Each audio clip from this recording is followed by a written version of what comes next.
primera la empezó La Habana y ¿qué piensa de La Habana?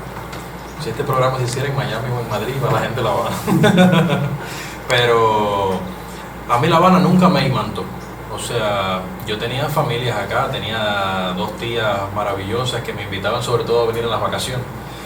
Bueno, yo venía cuando quisiera, pero bueno, no venía de vacaciones acá a pasar la semana de receso.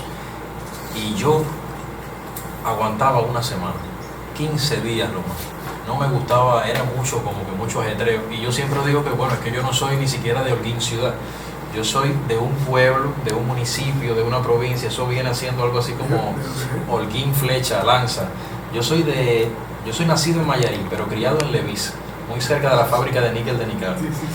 Y entonces eso condiciona muchas cosas. Yo creo, condiciona sobre todo el hecho de cómo uno es, de cómo uno se proyecta, incluso de las propias ambiciones que puede tener una persona de acuerdo con los referentes que tenga, más cercanos, más lejanos. ¿Ya está grabando? Sí. Y si hay una cosa que yo, o sea, eché mucho, ¿no?, en falta, fue la de tener un espacio que incluso pudiera ser un espacio cultural. En Levisa no había ni siquiera Casa de la Cultura. Y entonces lo más cercano que yo tenía era la biblioteca pública. Y entonces de ahí viene también una canalización de ansiedad por leer, por aprender desde ahí. Pero había otras cosas que a uno le gustaba hacer y no lo tenía, ¿no? No lo tenía a mano. Yo recuerdo que fui en 3er grado a dar el 3er grado Ciro a Mayarí, porque mi mamá tenía que discutir ya el último año de la licenciatura y me fui para casa de mis abuelos en Mayarí. Y ahí hicieron una prueba un día en la escuela, fue un curso, ¿no? Hicieron una prueba un día en la escuela y entré al coro de cultura municipal. Y eso como que te cambia todo. Pero además entré a la academia de ajedrez. Pero además tenía la posibilidad de competir en las competencias municipales que se hacían en el estadio de Mayarí. Vaya, todo te cambia y yo digo que en eso el fatalismo geográfico es una condicionante, ¿no? Lo que pasa es que bueno, la vida te va poniendo en un lugar. Yo siempre decía que si yo terminaba periodismo y me quedaba en Nicaragua, iba a terminar dando viajes para Mayarí, para Radio Mayarí, o despidiendo duelos en el cementerio de Cabonico, que era lo más cerca que me quedaba. Y entonces la idea realmente era cambiar esa realidad. Y cuando terminé en Santiago de Cuba, vine con mis abuelos, los mismos que vivían en Mayarí, se habían mudado para Holguín, y vine a vivir con mis abuelos para Holguín, y entonces ahí entré a la televisión. Entré a la televisión sobre todo, y lo he dicho en varios escenarios, sobre todo porque era el medio que mejor pagaba mejor que el periódico ahora, y que Radio Angulo, y que la agencia cubana de noticias. Tenía además más vistas, pero sobre todo, fíjate, no era un problema, porque a mí realmente lo que más me gustaba era el periódico. De hecho, yo soy de los que defiende que el periodismo visceral es el periodismo que se hace en prensa escrita. Y lo otro tiene determinado, vamos a decirle que aditamentos, y vivimos hay que decirlo, vivimos en una sociedad muy audiovisual que tiene aquello de la televisión, y el vidrio llama. Es famoso lo que nos pasa a los periodistas, de que cuando llega la televisión dice, llegó la prensa, bueno, y el resto que estaba ahí, no, el resto son los medios. Sí. Bueno, y entonces, yo decía, hay que esperar que llegue la televisión, porque las luces la llevaba la televisión, es increíble. No, y a las autoridades, dirigentes y demás, les gusta verse en el vidrio. Y también es verdad que la televisión tiene un impacto enorme, hay que decirlo así, aunque sea mucho más efímera que el periódico. Y entonces empezaste en la televisión en Holguín. Y empecé en la televisión en un tiempo largo. No, sí. Estuve 12 años en la televisión en Holguín. Y lo bueno fue que el telecentro de Holguín, hay que decirlo, es un telecentro que es una escuela. No en eso de que uno dice, no, cada lugar es mi casa, cada lugar es mi escuela, yo aprendo. No. Realmente el telecentro de Holguín acoge a la filial de LISA en Holguín, de FANCA, de la Facultad de Medios Audiovisuales. Eso ayuda mucho a que la formación no decaiga, a que también vamos a decir que las tendencias más jóvenes se inserten también en la propia dinámica productiva del telecentro, y tiene unos profesores y unos profesionales enormes con los cuales yo aprendí muchísimo. Yo digo que hoy el 80% del periodista que yo pudiera ser se lo debo a la televisión ordinaria, que me dejaron hacer de todo. Yo fui, bueno, obviamente reportero, pero también fui conductor de espacios informativos, pero más que eso, fui conductor de revistas de variedades, vamos a decir que de programas especiales, de programas históricos, de programas científico-técnicos. A ver, te daban muchas posibilidades. Yo incluso llegué a hacer el casting para un corto de ficción, ¿sí? Y es que la televisión es eso también, mucho dinamismo, muchas posibilidades, te daba la posibilidad de escribir guiones, te daba la posibilidad de hacer un documental también. Yo me gradué de la universidad con un documental sobre los deambulantes en Holguín. Ahora que está la situación esta de los grupos de personas vulnerables, habitantes de calle, como se les llama ahora, en mi tiempo era deambulantes.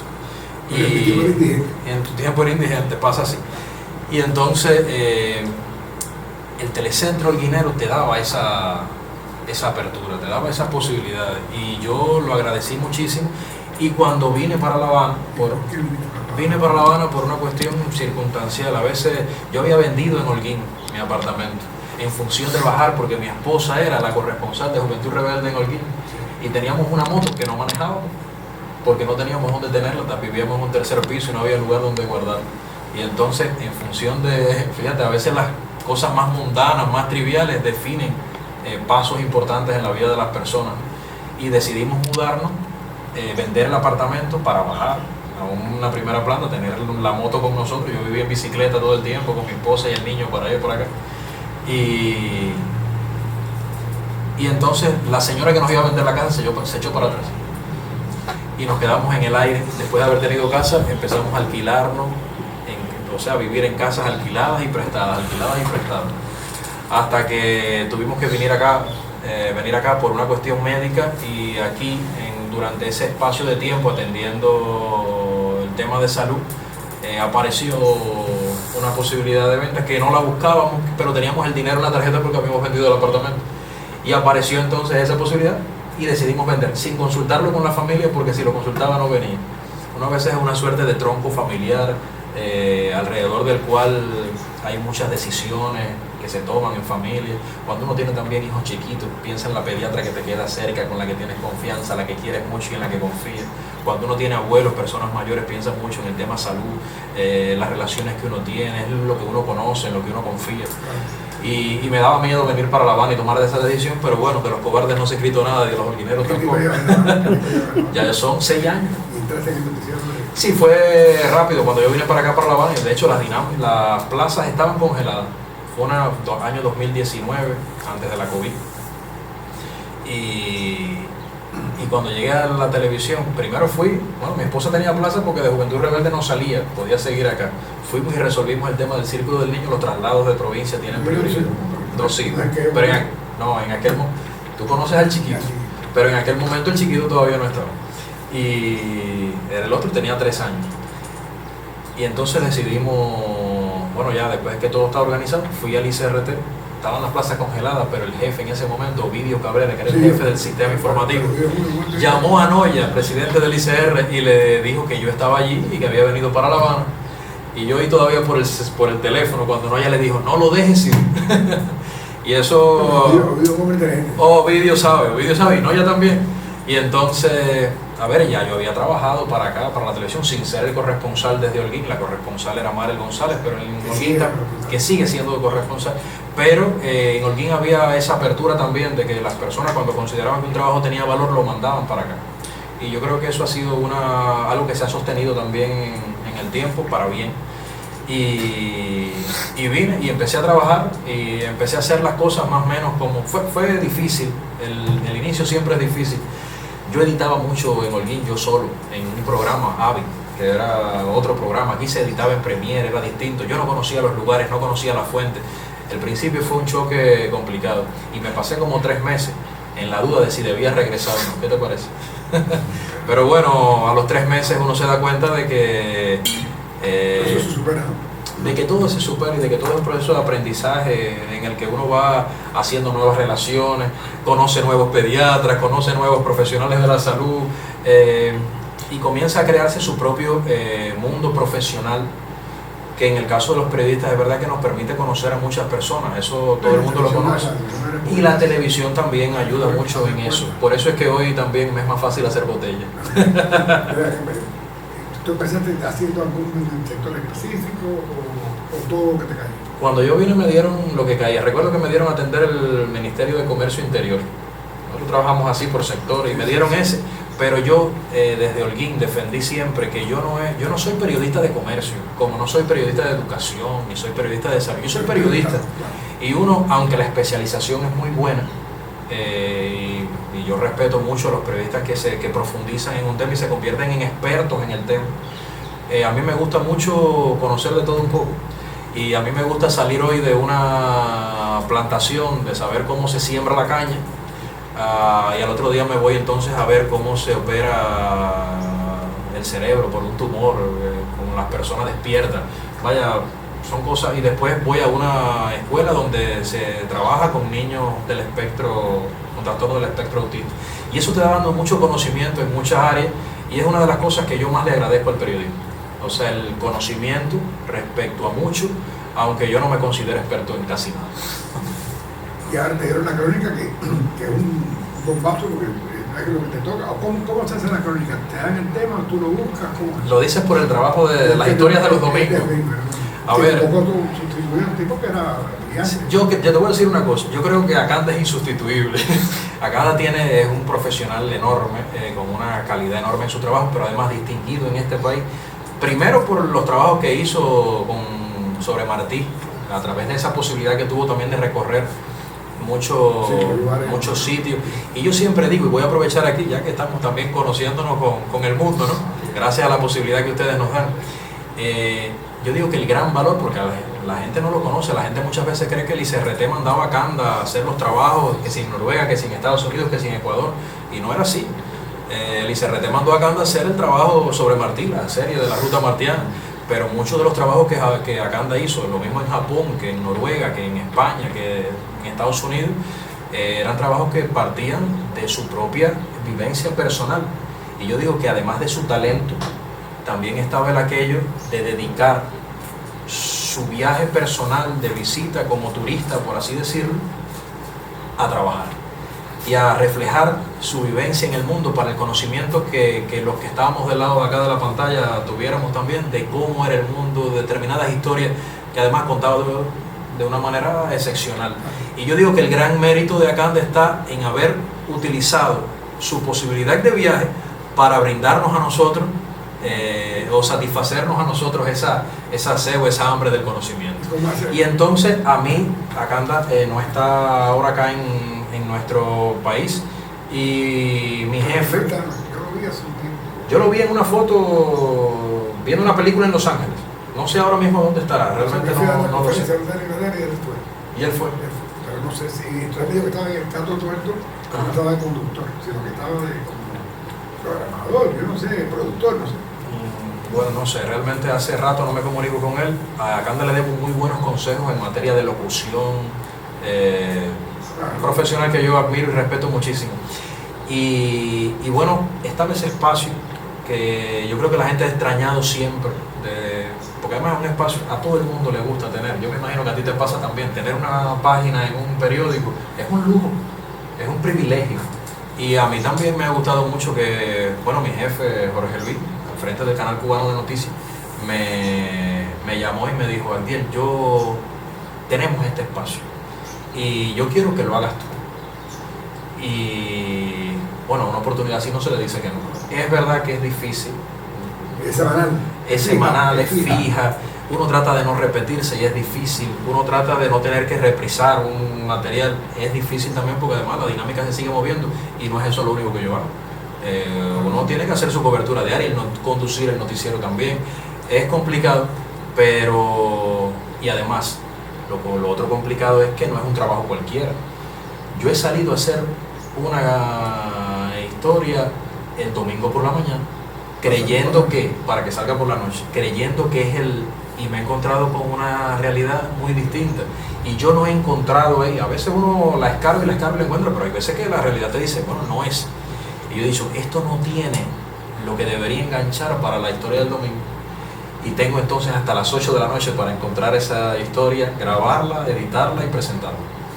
Y yo sí creo que es algo que la gente agradece mucho. Hay personas que siempre de mala fe te dicen cosas, no le llegas a Acanda ni a los pies. Yo digo, mi pretensión no es llegarle a Canda a los pies. Mi pretensión es contar mi historia a mi manera, con mi forma de hacer, y tratar de que sea una historia que conmueva, que impresione, que guste y que brinde también, y que enganche, y que de alguna manera le permita al televidente conocer sobre algo que puede ser conocido o no. Pero yo creo que nada humano debería sernos ajeno, y la capacidad, yo siempre digo que en el periodismo, Ciro, al menos esa es mi máxima, ¿no? Y en la que me he apoyado siempre, hay dos cosas que me han movido. Una es el asombro. Yo sí defiendo siempre la capacidad de asombrarnos ante las cosas con las que chocamos a diario. Y la otra es ser sensible ante el hecho o ante la persona. Y yo creo que de alguna manera, si eres sensible ante eso y te asombra, puede salir una buena historia. Eso es una perseguida para lo mismo. Pasa lo mismo. No me conmueve a mí, si no me interesa a mí, ¿a quién le va a interesar? Claro. Y entonces a veces yo estoy escribiendo y digo, esto no engancha. No es por ahí. No es por ahí. Hay que darle la vuelta. Y yo vi que la última tú utilizaste tu mismo de protagonista. Ah, sí. Y con el recorrido con el Che Guevara. Yo realmente estaba preparando una historia sobre la Casa Dupont, la mansión Sanatú en Varadero. Nunca había ido, fui ahora hace poco y bueno, la tengo ahí en la alacena, ¿no? Pero había pasado en la semana el aniversario 58 del asesinato del Che en la Higuera, y cuando tú has estado en Bolivia y has estado tan cerca de la historia y tú sientes que este año no se dijo tanto como uno quisiera, yo creo que nosotros podemos tener esa deuda también, ¿no? Yo creo que cuando tenemos así referentes tan universales y una figura como el Che, no podemos hablar poco sobre ella. No creo que en el año entero, pero en fechas así tan significativas deberíamos aprovecharlo mejor, ¿no? Y yo tenía como la espinita, estoy haciendo un trabajo sobre la mansión Sanatú, cuando hace 2 días se conmemoraron 58 años del asesinato del Che, y habiendo vivido una experiencia como la de Bolivia, que fue premiada por una serie documental que hicimos con el grupo Petricorro Producciones y Cubavisión. Estabas ahí, que fueron 5 capítulos y que la gente recuerda, todavía la gente me habla de la serie, y yo creo que fue un buen material audiovisual, pero todavía tenemos ese material ahí, y hay muchas cosas que no salieron en la serie por una cuestión de selección del material, de curaduría audiovisual, y que están ahí. Mira, cada una de esas personas que yo entrevisté me da una historia diferente. Lo que pasa es que yo dije, quiero también vivenciar de algún modo, en un resumen, parte de lo vivido, y me puse a mí mismo dormido, porque después que uno sube la quebrada del Churo, que no hay churo, es churo como dicen los bolivianos, después que uno sube la quebrada del Churo, uno llega muerto ahí arriba, y entonces yo, bueno, no vi ni cuando mis compañeros pagaron a la Crescencia, la mujer, claro, hay que pagar porque pasas por el sendero, por su finca, y entonces yo no vi ni cuando mis compañeros pagaron, me pagaron a mí, después tuve que abonar el dinero. No, mentira, y me dormí allí mismo, y de ahí seguimos para la Higuera. Yo dormido. O sea, yo quería también, eso normalmente son cosas que no se cuentan en los materiales que nosotros hacemos en la televisión. La crónica también es susceptible para eso. Claro. Y te deja así también ser parte de... Claro. Y realmente fue una historia muy personal de una vivencia que a mí me impactó. Realmente tengo que decirlo así. ¿Y qué te llevó a eso en Bolivia después de tantos años de algo nuevo sobre Chile? Yo creo que sí. Nosotros conocemos la historia que está en los libros, la historia que nos enseñan sobre todo en la escuela. Es increíble que en Cuba no haya una universidad de Che Guevara. Efectivamente. No hay una universidad. Además, y no porque no se haya estudiado, el trabajo del Centro de Estudio Che Guevara es enorme, excepcional, pero es una deuda, yo creo que tenemos. Y yo creo también... no, y lo otro es, Ciro, que, a ver, uno tener la posibilidad de estar en un lugar que uno no conoce, pero entrevistar también a personas allí, en el lugar de los hechos, gente que incluso vio al Che, y preguntarle lo que uno quiera. Que lo vino a invadir, no es así un viejo que No, vino a invadir. mira, allí en La Higuera hay gente que vive de eso, de contarle a los turistas su vivencia con el chef. Eso también vamos a decir que se adereza con fabulaciones personales, con lo que la gente recuerda, con lo que la gente cree que yo quiero escuchar. Yo recuerdo que me dijeron, no puedes entrar a la casa, porque si entras a la casa te van a cobrar por la entrevista. Y hay un señor que yo le pido que salga y dice, no, venga. Y yo le dije, no, yo quiero que usted salga. Dice, pero ¿y yo qué gano con esa entrevista? Digo, a lo mejor usted es la última vez que puede decir lo que vio y lo que sintió en ese momento, porque a usted, mi amigo, lo que le queda es una afecta. Me decía, ¿qué usted quiere decir con eso, cubano? Digo, que aproveche su edad y aproveche la oportunidad que le estoy dando para contar su testimonio, que al final es algo que va a quedar. Y con eso, con esa suerte de jerga cubana, entonces logré que el Señor me diera su parecer, que no era realmente un criterio defensor de la presencia del Che en Bolivia. Hay muchas personas que no querían que el Che estuviera ahí. Y hay otros que sí, que han defendido su presencia, que reconocen su valía. Pero yo creo que también esas son las verdades históricas de las que uno no puede sustraerse. Si no lo querían, no lo querían. Si lo dejaron solo en algún momento, lo dejaron solo. Si hay otros que lo apoyaron, también se dice.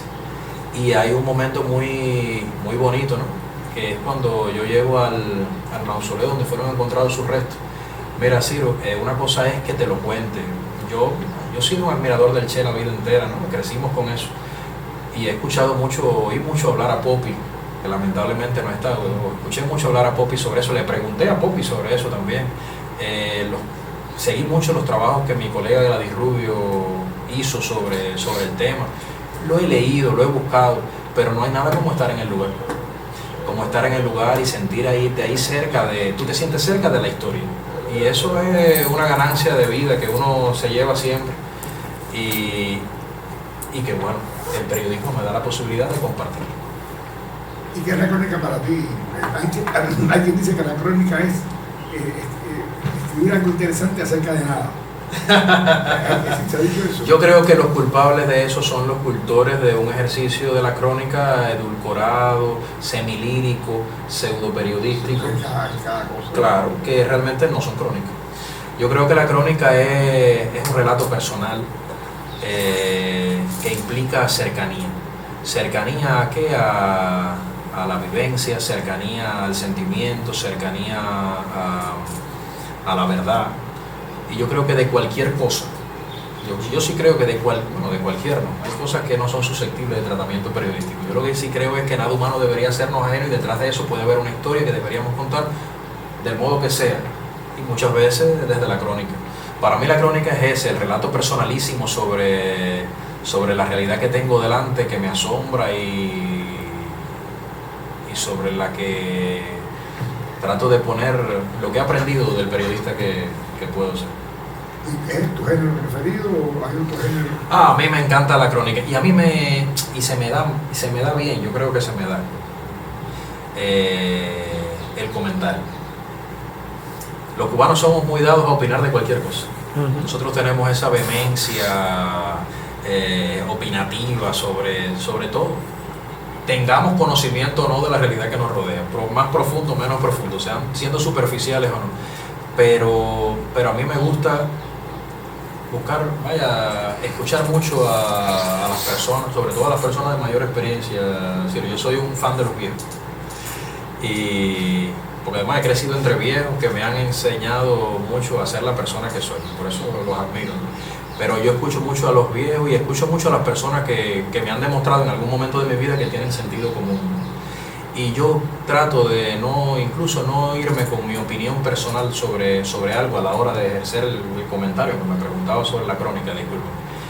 Yo recuerdo que hay un periodista de Holguín que no está lamentablemente entre nosotros, se llamaba Carlos Julio Remedio.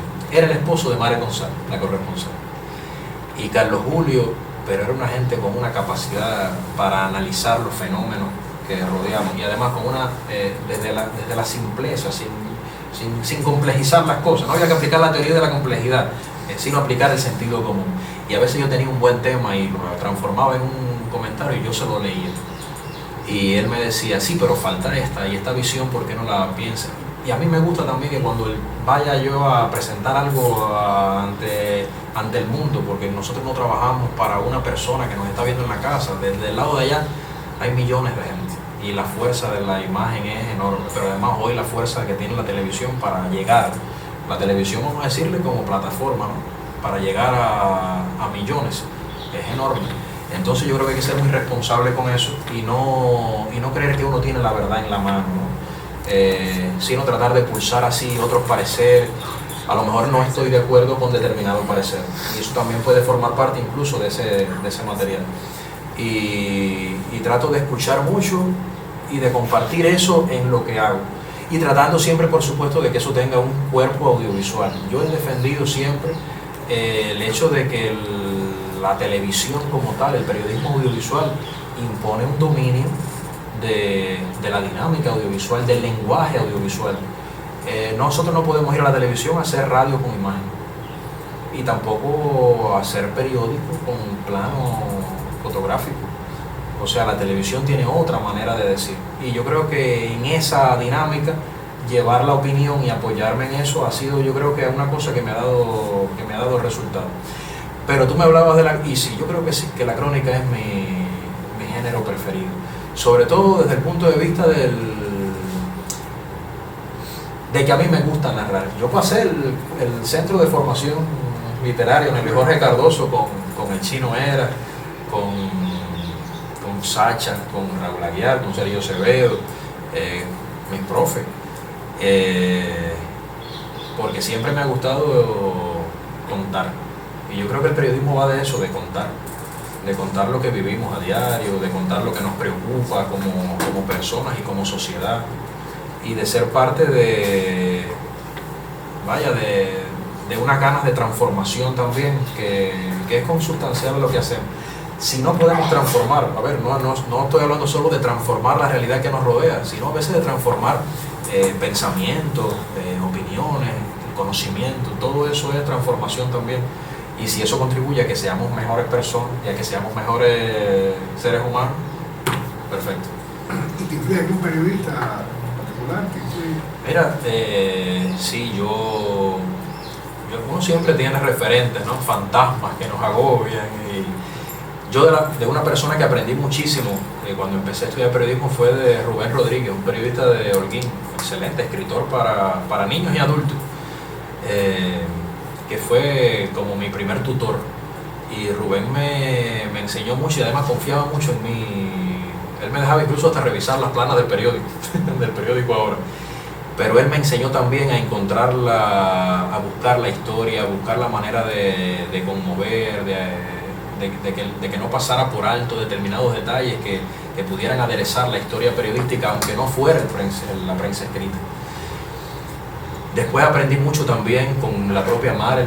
Yo era un estudiante, y Marel un estudiante de periodismo, no como ahora. O sea, hoy yo digo a los muchachos de hoy que tienen mucho acceso a información, que tienen internet. En mi tiempo no había internet. O sea, yo empecé, y cuando yo empecé en la universidad no tenía acceso a internet. No había memoria flash. Ustedes saben, memoria flash. En la memoria en mi tiempo eran los discos de 3,5, en lo que no cabía casi nada. Eran otros tiempos y las formas de hacer eran otras también.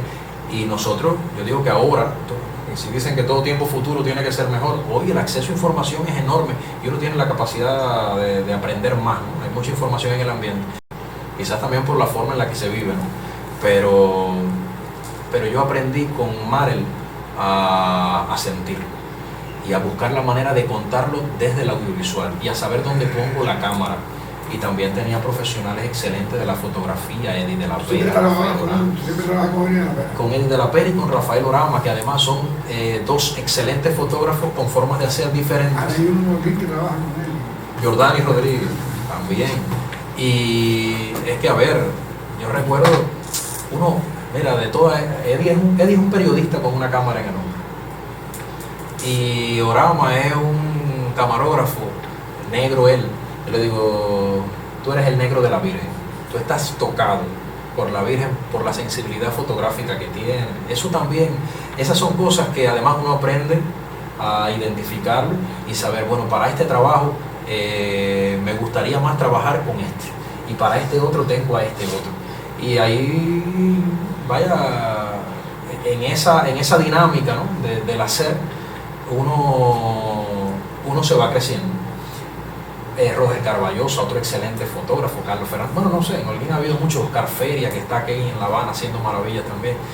En fin, hemos tenido excelentes camarógrafos, Fran Batista, muchos, sí, y de todos uno aprende. Como aprende de los musicalizadores, de los sonidistas, que te enseñan también a buscar de qué manera el efecto preciso, la imagen de archivo, hasta encontrar el archivo que te hace falta para contar mejor la historia. Todo eso también lo aprendí con Mario González, lo aprendí con Salvador Echavarría, un director de televisión que me permitió, cuando estaba prohibido hacerlo, me permitió switchear en vivo la revista. Recuerdo que un día a Salvador se le fue el horario y llegó tarde a dirigir la revista informativa en vivo, y le habían prohibido que me dejara sentar, me habían dado un chivatazo y le habían dicho: Salvador, no puedes dejar que Anguiel se siente más allá, Anguiel no está habilitado para eso. Y yo estaba pasando frente al estudio, y cuando llego estaba rodando la presentación de la revista y Salvador no había llegado.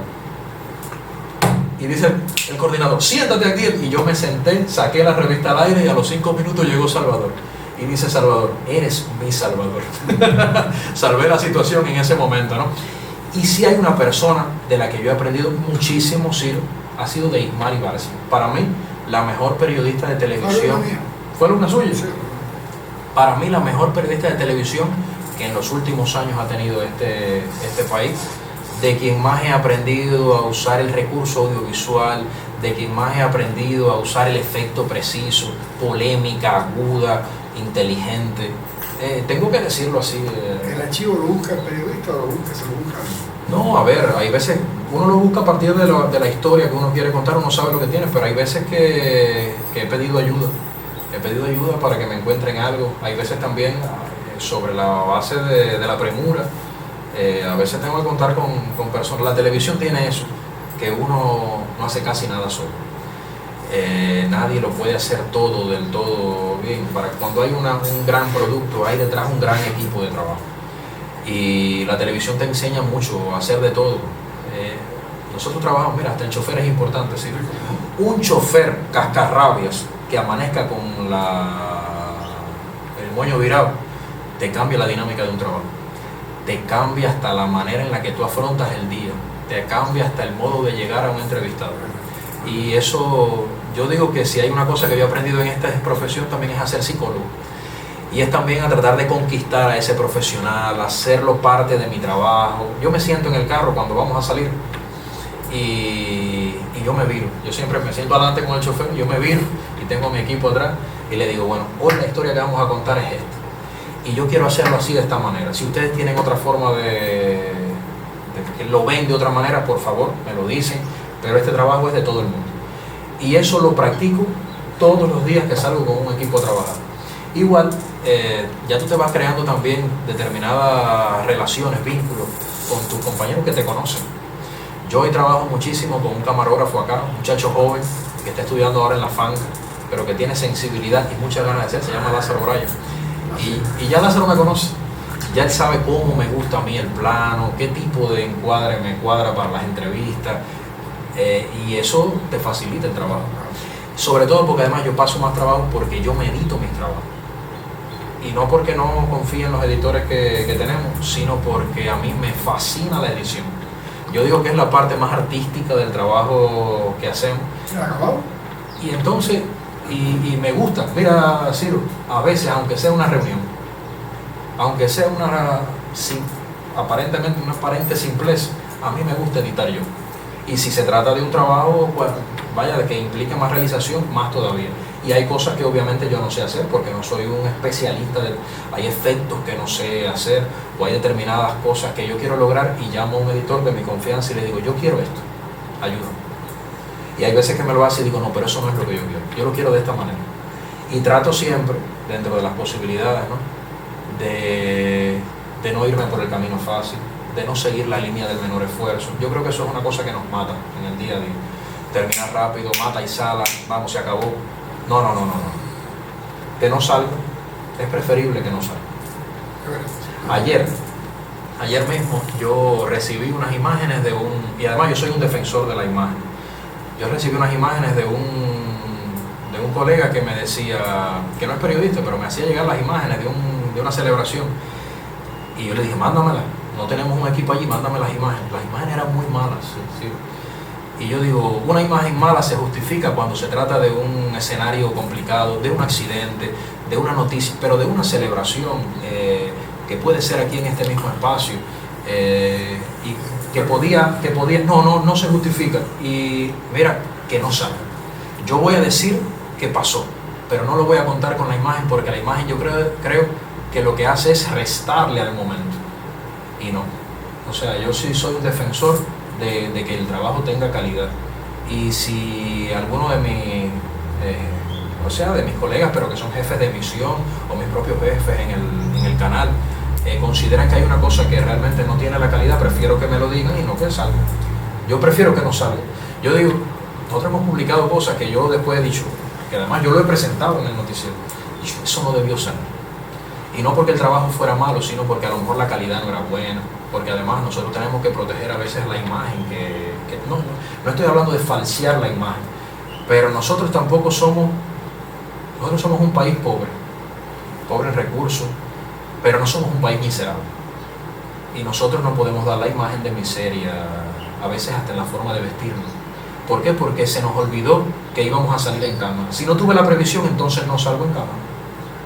¿Entiendes? Pero la televisión no es para un tirantisco, o la televisión no es para un pullover inadecuado. Los vestuaristas de la televisión están... La televisión... Los vestuaristas están... No, pero a veces no depende del vestuarista, a veces depende del sentido común del profesional que va a dar la cara. Y entonces tenemos que ser cuidadosos con eso. No salgo. Prefiero que salga el audio. Yo salgo en off. ¿Por qué tengo que, por darme la vitilla, como decimos nosotros, por darme la vitilla de salir en cámara? No salgas. Y eso para mí siempre, yo siempre se lo digo. Yo fui profesor en la Universidad de Holguín 9 años, sí, allá en Holguín, y yo le digo a mis muchachos, y yo le decía a mis muchachos que no se puede sacrificar la imagen, la calidad del trabajo en función de algo o de alguien, ni siquiera porque alguien lo imponga. Eso sería un crimen de leso periodista. ¿Algún momento malo en tu carrera? Oh, un montón, sí. Un momento malo, que se te vaya el teleprompter. Nosotros, las personas dicen, bueno, él se sabe todo lo que está diciendo. No, eso es imposible, eso es humanamente imposible. Yo leo. ¿Qué pasa? Que yo no es que lo lea todo. Casi siempre yo hago un comentario, casi siempre improviso. Hay veces que estoy leyendo y digo, eso es un disparate. Porque hay cosas que son de último minuto que no tengo tiempo de leerlo antes de la emisión. Y yo digo, no lo puedo decir así. Yo he dicho... ¿No se da cuenta cuando se ve el teleprompter? No, cuando se ve el teleprompter, claro, porque te descoloca. Tú estás haciendo una lectura y de momento se fue porque hubo un fallo técnico, porque alguien apretó una tecla donde no era, porque se fue la corriente, porque técnicamente falló. Y cómo tú mantienes la coherencia. Por eso es que hay que estar a veces no siempre, hay que estar informado. Es muy malo eso. A ver, uno hace un noticiero como el noticiero de la Una, que es el mío, ¿no? Yo digo, ese es mi noticiero, y lo hago a mi manera y le pongo lo mío y a mi forma, y la gente se da cuenta. Yo creo que todo el mundo se da cuenta de que uno lo adereza a su manera. Y yo digo, no, por ahí no. Esa forma de decir así no me cuadra. Yo quiero empezar que el sujeto de la oración esté aquí. Casi siempre en la televisión es sujeto, verbo, predicado. Pero hay veces que en función también de cómo tú lo dices, de la propia sintaxis que se elabora, tú te conoces, tú sabes qué palabra te puede dar dificultad a la hora de expresarla. Hasta eso, sí. No es lo bonito que tú lo escribes, también es cómo es más fácil, cómo es más comprensible. Y también hay que ver la dinámica completa. El noticiero tiene una dramaturgia, pero una información viene detrás de la otra. Yo no resisto que dos informaciones empiecen de la misma manera. Y si es hablando de mencionar cargos, eso para mí es fatal. Si ya yo presenté la primera información, que es con un dirigente nuestro, a la otra información, si el dirigente se repite, yo no le quito el cargo. Y aunque sea el presidente del país, si ya yo mencioné al presidente del país adelante con su cargo en la segunda oración, yo lo veo así, ¿no? Digo, precisamente el presidente Díaz-Canel, seguimos, ¿no? Yo creo también que los cubanos no somos, nosotros en nuestra yo creo que el periodismo también tiene que parecerse mucho Claro. a como son. Claro. Y los cubanos no somos encartonados ni achatados como a veces reflejamos en la pantalla. Y yo no creo que se trate de hacerlo, a veces no, lo políticamente correcto. No. Yo primero hay que hacerlo es periodísticamente correcto y humanamente correcto. Y tratar de conquistar al que está del lado de él. Si yo no conquisto al que está del lado de allá, mira, lo que yo diga, no sirve. Y entonces, a veces tú pareciéndote más al otro, ¿no? Sin dejar de ser tú, claro, pero pareciéndote más al que está del lado de allá, yo creo que conquistas más con lo que dice. Y eso a mí me ha dado resultados, sí, te lo tengo que decir así. Cuando hay alguien que me elogia un trabajo, yo no creo que a veces tanto por el recurso audiovisual como por la manera de tratar de ser cercano. Y el periodismo para mí es eso. Yo lo dije una vez en una entrevista que me hicieron. El periodismo para mí es cercanía. ¿Cómo estoy más cerca de ti? En el caso de la televisión, yo creo que tiene que ser así también. Para que la gente me crea. En un mundo en el que se suele descreer de todo y en el que estamos habituados así a tener cuidado para no terminar adorando al ídolo equivocado, en el que parece que las islas fluctúan sobre las aguas y no es verdad, como decía Saramago. Uno tiene que conquistar de esa manera. Al menos esa es mi filosofía de trabajo, ¿no? De vida. Aunque también yo trabajo para vivir y vivo trabajando. Claro. Y tiene otras pretensiones, dejar siempre el periodismo, hacer otra cosa, escribir otra cosa. No sé, escribir no sé, aunque a mí me gusta mucho escribir, y escribo mucho sobre todo en las redes sociales. Yo casi todo casi todo lo veo en imagen. Y me enamora pensarlo y decir cómo yo lo digo ahora de esta manera y qué imagen me conviene para esto. Ahora a mí me dieron la tarea de preparar el resumen anual. Y yo el resumen nacional anual. En un año súper difícil para Cuba, tan complejo, donde tantas problemáticas nos acosan. ¿Cómo tú lo cuentas? De tal manera que seas... pero lo primero que hay que ser es verdadero. Es el primer valor noticia que nos enseñaron a nosotros en la universidad es la veracidad, ¿no? Cómo tú eres cercano a la verdad, cercano no, cómo tú eres verdadero y cómo tú cuentas la historia de este país durante un año de trabajo. Y yo me acuesto pensando a veces en eso. ¿Cómo lo digo? ¿Quién es la persona ideal para ayudarme a contarlo? Pues tengo que buscar gente, pero la gente que todos los días sufre lo mismo el apagón que cualquier tipo de carencia, sin dejar de contar también la gente que se supera todos los días para seguir viviendo, y eso hace que este país siga funcionando. Para mí encontrar la manera de contar esa historia hoy me quita el sueño. ¿Y cómo lo hago? De una manera en la que yo no me traicione a mí mismo. ¿Cómo trato de ser el periodista que yo quiero ser y que además la gente espera de uno? Porque la gente confía en uno y la gente espera que tú le cuentes su mundo, su verdad, su día a día. Entonces... Y que a veces te da la impresión de que las cosas van por un lado y las llevan por el otro. A veces, fíjate, la gente me dice, no, que el noticiero mete mentiras. Bueno, yo te voy a decir una cosa, yo nunca metí una mentira en el noticiero. A mí me pueden haber mentido, puede haber pasado, y yo no haber tenido la sagacidad de darme cuenta. Pero yo no filmo, yo trabajo con la cámara, y yo no filmo una mentira. Yo he ido a lugares donde me han dicho, mira, esto es un buen referente de la agricultura. Y cuando yo llego al lugar, digo, si este es el referente, nuestra agricultura está jodida. Y entonces digo, vamos a hacer la historia del mal referente. Si esa no es la historia, entonces yo no la puedo contar. Y yo creo que mis compañeros trabajan de la misma manera. Que uno lo haga más, menos, que le ponga más, menos, cada cual tiene... La gente no es... El resto de los periodistas de Juventud Rebelde no escriben como tú, sino tú eres tú, y yo lo hago a mi manera. Cada cual tiene su manera de contar, pero yo no estoy de acuerdo con que la gente diga el noticiero miente. No, yo no creo en eso. Lo que creo es que nosotros deberíamos siempre contar más la historia o sea, la historia nacional, la historia cotidiana de este país. Nosotros no contamos todo lo que vivimos y esa es una de nuestras graves carencias. Yo creo que tenemos las herramientas, tenemos el profesional y tenemos el compromiso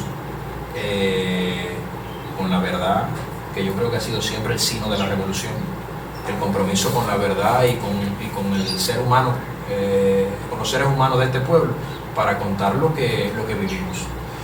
Responsablemente, sí. Con apego a la verdad, sí. De una manera que no. ¿Por qué tengo que sentir vergüenza de mis carencias? ¿Por qué no voy a reconocerlo? Yo creo que nosotros hemos vivido muchos momentos. Periodismo crítico, más crítico, periodismo menos crítico. Yo creo que el periodismo crítico es una fortaleza de la revolución, una fortaleza del poder, que debe usarlo, del poder político, que debe usarlo en función de mejorarnos.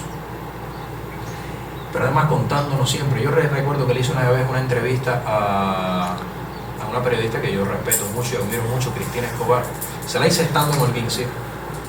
Y Cristina me dijo en aquel momento, ¿por qué yo tengo que contar la historia de la doctora de Grey's Anatomy, de anatomía de Grey, si yo tengo a los mejores médicos del mundo? ¿Por qué yo tengo que contar la historia del héroe de Homeland si yo tengo a Gerardo Hernández? ¿Por qué no la conté? O sea, ¿qué me faltó para hacerlo? Esperé una indicación. No tuve el valor. Creí que no me tocaba, que no era oportuno, que era una idea descabellada. Yo creo que hay muchas cosas muy buenas que nacen de ideas descabelladas. Y yo sí creo que deberíamos contarnos más el país que somos. Y tenemos la gente para hacerlo. No creo que nos falte lo principal, que es el recurso. ¿Por qué esto no se sale en la televisión? ¿Por qué esto no sale? Esta historia tan bonita, tan humana. Tan humana. Que no sale. A veces es difícil estar en todas partes, pero hoy las redes sociales nos dan la posibilidad de estar en muchas partes. Claro, hay que ser cuidadoso también. Yo creo que no hay que publicarlo todo. Eso, no, pero ¿y por qué no? Si fulanito que desapareció, ¿y por qué no lo ponen en el noticiero? Bueno, ese también es el periodismo que queremos. Mire, yo he tenido la suerte de estar en varias ocasiones fuera del país. Eso es una suerte para un cubano. Y cuando yo estoy fuera del país, he visto la televisión de esos países. Y yo les garantizo que el periodismo cubano no es la oveja negra de la familia. No estamos al final de la cadena alimenticia, pero podemos hacerlo mejor. Y yo creo que todos los días eso es una prueba de superación, de cómo lo haces mejor, de cómo eres más tú. Mira, las ganancias son enormes, incluso para convencer. Si yo quiero convencer a la gente de algo, no hay nada como uno abrirse el corazón. Y no soy cardíaco. Bueno, vamos llegando ya al final del encuentro. Oye, he hablado mucho. No, está bien, perfecto. ¿Alguien quiere hacer alguna pregunta, decir algo? ¿Cae la pedra bien o felicitarlo? No, yo sí quiero felicitarlo, o sea, por el enfoque, la preocupación es igual de un televidente del lado acá, de la persona que está escrito también, y hemos tenido debate por las redes cuando no coincidimos con algún tema, pero creo que es importante. Una de las críticas que yo le hacía al noticiero es el tema de la inmediatez. A veces pecamos en la televisión en general de no ser lo necesariamente rápido con informaciones que a lo interno del país se necesitan conocer, cosas que hacen falta. No estoy hablando de un cacerolazo, estoy hablando de por qué no se hizo cuando murió Juan Formel lo que hizo Telesur al momento, o por qué no se hizo con grandes figuras de la cultura cubana o grandes sucesos que están pasando en el continente.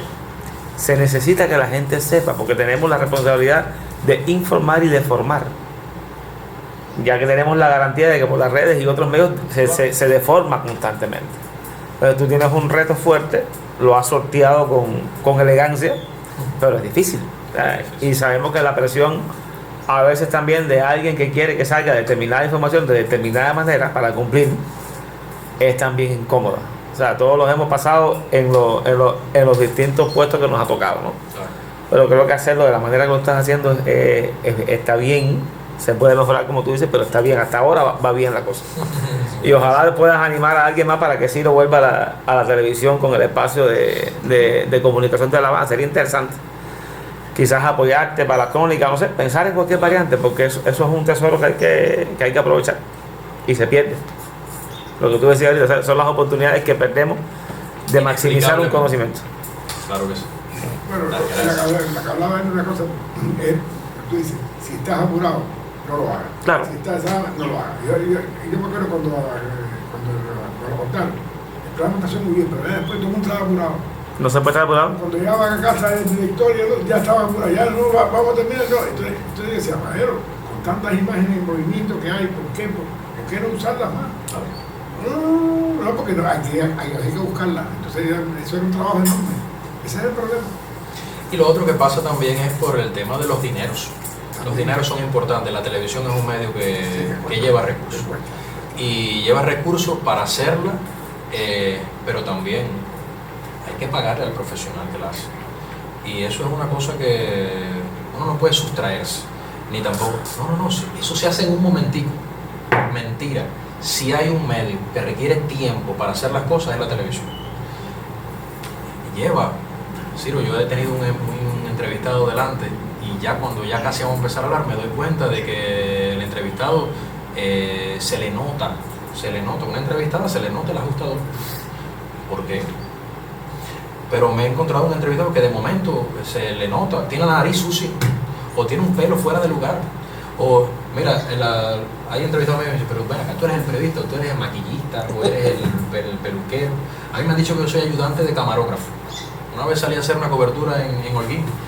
Aquí los camarógrafos, a ver, en Holguín se sale un periodista con el camarógrafo. Ya.